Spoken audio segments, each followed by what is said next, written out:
سلام. بعضا مشاهده کردم که خانم و آقایونی لاکچری چاسی لب شور میان میگن ما هر روز تو رژیمی غذایی ما آووکادو رو داریم. اولا شما کی خوری؟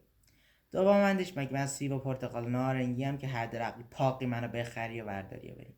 من تو یه سری هایپرای خیلی لاکچری برداشتم، منو سلفانم کردن و تو گیسم گذاشتن و یه مارکم چسبوندن پشت ما. خیلی با عزت و احترام منو میفروشن.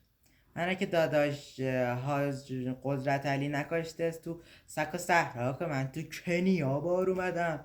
من با 1000 سلام و صلوات و بدبخت میفرستن امارات، از امارات میاد اوه کلی بابا داستان داره. فرق تو هنو خیارا و کادارا نمیدونی چی است. تو همون کدو رو بخور، هویجو بخور، آب کرفسا بخور، ایشالله به وزن ایدئالت میرسی. با ما هم از این شوخیا نکن. همین که تو کرما تو ماسکیمون ما رو کردین، همین برا شما کافی است. دست دون درد نکنید.